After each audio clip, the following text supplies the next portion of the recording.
네, 안녕하세요. 여러분들의 구독과 좋아요로 이 채널이 유지되고 있습니다. 네, 영상 속도는 1.5배를 추천드리는 바이고요. 항상 구독자님, 멤버십 회원님들에게 감사하다라고 말씀을 드리면서 이번 내용 비트코인 아직 끝나지 않았습니다. 조금 더 올라갈 수 있을 만한 힘이 아직 있는데요. 내용 하나하나씩 설명을 좀 드리면서 말씀을 드리도록 하겠습니다. 일단 보게 되면 이 비트코인의 이제 보유 비중을 나타내는 형태인데요.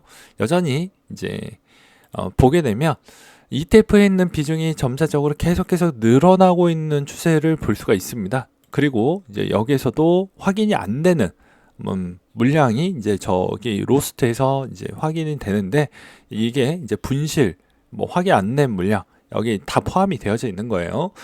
그리고 이제 채굴량도 이제 앞으로 얼마 남지 않았습니다. 130만 개밖에 남지 않았기 때문에 아무래도 현재 시점에서를 본다라고 하면 지금 동향에서도 여전히 ETF가 치고 나갈 수 있는 이 펀드 규모가 점차적으로 더 커질 확률이 매우 높고, 그 다음에 개인이 갖고 있는 물량도 계속해서 더 범주가 커질 수가 있기 때문에 앞으로 나올 수 있는 물량은 점차적으로 더 적어질 확률이 매우 높다고 보고 있고요.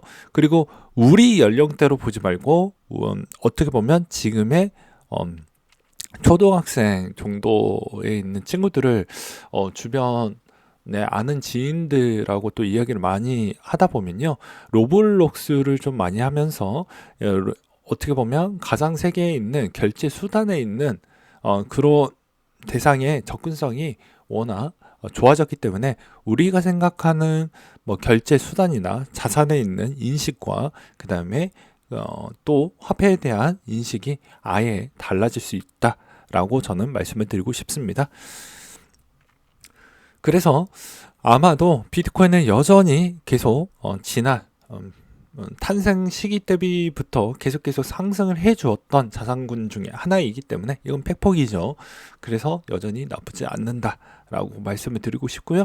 그리고 정말 이게 형편없는 자산이라고 했으면 정말 12일 동안 연속적으로 이렇게 많은 물량들이 들어올 확률은 되지 않았을 거라고 저는 생각을 하고 있는 실정입니다. 그래서 이런 점을 좀 볼 필요성이 있고요. 그 다음에 이제 팔 수 있는 물량도 천천히 둔화되고 있다는 것도 우리는 좀 지켜봐야 될 것 같은데요. 덩달아 이제 미국만 시장이 생각보다 좋고 나머지 쪽은 좀 주춤을 하고 있는 이런 와중에도 불구하고도 아마도 좀 더 매수세가 더욱더 화력을 보여주고 있는 실정에 여기서 유출 둔화 비중만 좀 둔화된다라고 하면 문제될 건 없다라고 보여집니다. 물론 이제 여기에서도 추가적인 문제점하고 장애물이 좀 더 남아져 있기는 하지만 일단은 그렇다라고 저는 말씀을 드리고 싶고요. 그 다음에 여기서도 여러 가지 이제 ETF를 운영하고 있는 운영사들이 계속해서 매수를 가담을 해주고 있다라는 게 상당히 좋은 소식이라고 볼 수가 있겠고, 추가 소식으로는 찰스 슈왑이 이제 현물 ETF 출시 가능성도 높아지고 있고요. 그 다음에 그 외적으로 제가 계속 이야기를 했지만 미국만 ETF를 상장시킬 수 있는 건 아니지 않습니까? 나머지에 있는 나라들에서도 충분히 이렇게 상장이 된다라고 하면 여러 군데에 있는 국가 안에서 ETF가 활성화가 되는 정도와 자금이 계속 들어올 수 있을 만한 그런 접근성이 좋아지기 때문에 지금보다 더 비트코인을 구매할 수 있을 만한 생각의 인식만 조금만 이렇게 살짝만 바꿔준다고 하면 엄청난 자금이 더 많이 들어올 수 있을 만한 그런 촉도는 전 된다라고 보고 있는 실정입니다. 그 다음에 홍콩 쪽 소식인데요. 홍콩의 비트코인 현물 ETF가 추가로 승인될 경우 암호화폐에 호재가 될 수 있다고 하는데, 홍콩이 약간 체력이 안 되고 있는 실정이라서 얼마나 효과가 나올지는 모르겠지만, 그럼에도 불구하고도 이쪽에 홍콩의 ETF가 일단 추진을 하고 있다는 것에 상당히 좋은 소식이라고 볼 수가 있게 되겠습니다. 아무리 힘이 많이 떨어졌다고 해도 그래도 홍콩의 금융적 위치를 본다라고 하면 어마무지한 파급력은 여전히 존재를 하고 있는 실정입니다. 그리고 최근에 이제 블랙록에서 비트코인 ETF 거래량이 이제 그레스케일 비트코인에 처음 추월했다라는 내용을 또 볼 수가 있는데요.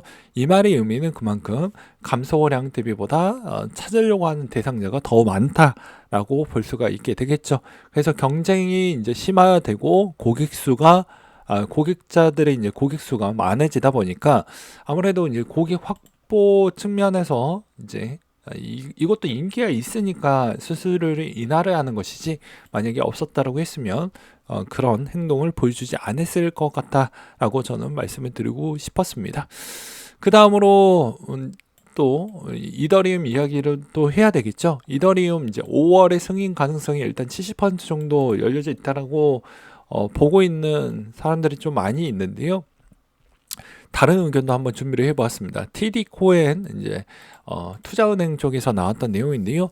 ETF 신청서 검토하는데 시간이 좀 더 걸릴 수가 있다라고 이야기를 하고 있습니다. 아무래도 TD 코엔 쪽에서는 25년 말이나 26년 초에 되지 않겠냐라는 의견이 나오고 있지만, 저번에도 이야기를 드렸고, 이제 곧 아마 요번 주말이나 다음 주 주말에 아마 영상이 나가겠지만, 간단 요약으로 말씀을 드린다라고 하면 이더리움의 최장 장애물은 두 가지가 될 것 같습니다.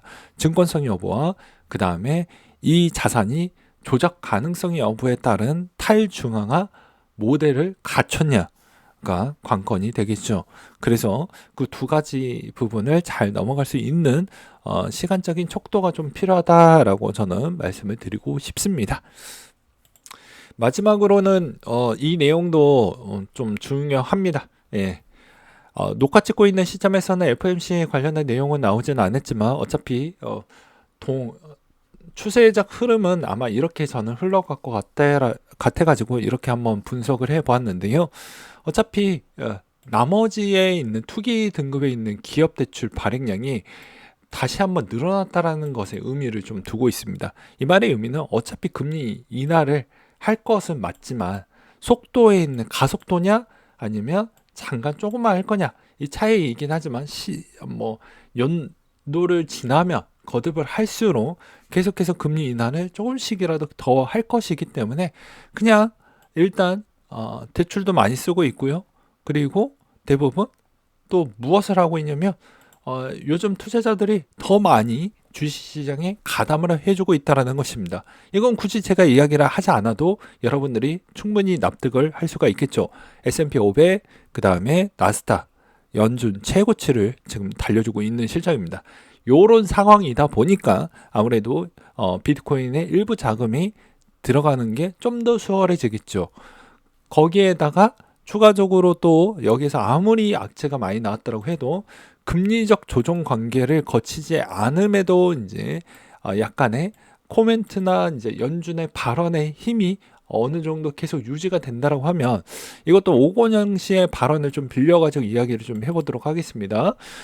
그분은 또 이렇게 또 표현을 하더라고요. 가장 좋은 시나리오는 연준이 이야기의 발언으로만 미리 선제적으로 움직여 준다라고 하면 지금 대비에 있는 위험자산의 투자 심리는 더욱더 좋아질 수밖에 없다라고 이야기를 하더라고요. 그러면 당연히 불경기임에도 불구하고도 왜 그런 생각을 해볼 수가 있을까요? 자, 우리는 비트코인을 자산으로 보고 있습니다. 그리고 주식도 자산으로 보고 있죠. 마찬가지로 계속 이 자산이 많이 부러지지 않고 어느 정도 가격을 방어해 주든지 아니면 더 올라가 주든지 한다라고 하면 우리에 있는 주머니는 어떻게 생각을 하고 있을까요? 심리적으로 안정감을 갖게 되죠. 그리고 이미 이건 내 거다라고 생각을 하면서 심리적으로 어떻게 생각을 하게 되면 소비가 좀 더 많이 쓰인다라는 것입니다.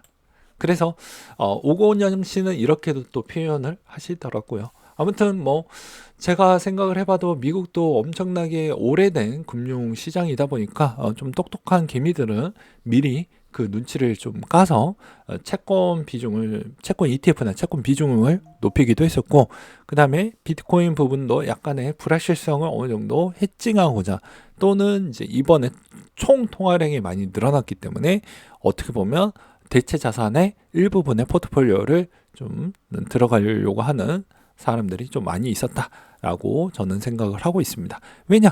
미국 안에서도 옆 동네 뭐 A라는 친구가 야, 나는 적은 돈으로 벌써 수백억을 벌었어요. 수십억을 벌었어요. 한다라고 하면 아무래도 저 친구랑 나랑 어떻게 보면 등급이 어, 자산 등급이 이 정도 큰 차이가 있었는데 이제는 별거 아닌 자산에 투자를 했는데 벌써 내 발목까지 따라온다라고 생각을 한다라고 하면 이 인식을 좀 많이 변화 주지 않았을까라고 생각을 하고 있습니다. 그리고 마지막으로 비트코인 ETF 운용사들은 막대한 출혈로 마케팅을 어마무지하게 지금 때려붓고 있기 때문에 광고 부분의 노출도로 인해서 더욱더 유입량이 더 많이 들어오고 있는 그런 요구 조건은 더욱더 좋아지고 있다. 라고 말씀을 드리고 싶고요. 그 다음에 이제 청산 차트 분위기를 본다라고 하면 여전히 숏 포지션 부분이 좀 더 아쉽다라고 저는 말씀을 드리고 싶습니다. 오히려 숏에 있는 비중이 과거 대비보다는 좀 더 나와주면 훨씬 더 좋을 것 같은데 아무래도 이제 또 명절 시즌으로 넘어가게 된다라고 하면 그 사이에 또 영향성이 좀 없고 오히려 그 전에 차트가 좀 좋았던 패턴이면 설날 지나고 나서도 더 좋았던 패턴이 일시적으로 나왔기 때문에 아무래도 그것도 뭐 단기적으로 투자하시는 분들은 좀 참고하시길 바라겠고요. 그 다음으로 여전히 디핀이 좀 대세입니다. 네, 테마적으로는 또 우리는 이렇게 하면 또 재미없는 투자가 계속 이어나갈 수도 있기 때문에 재미감을 좀 두기 위해서 도파민을 계속 유지를 하기 위해서 BRC20이나 디핀 부분에 따른 내가 어떤 쪽을 좀 밀 것이냐에 따라서 좀 수익률은 달라질 수 있어도 테마 부분도 계속 관심 있게 좀 두시면서 투자하시길 바라겠습니다. 네, 이상으로 마치도록 할게요.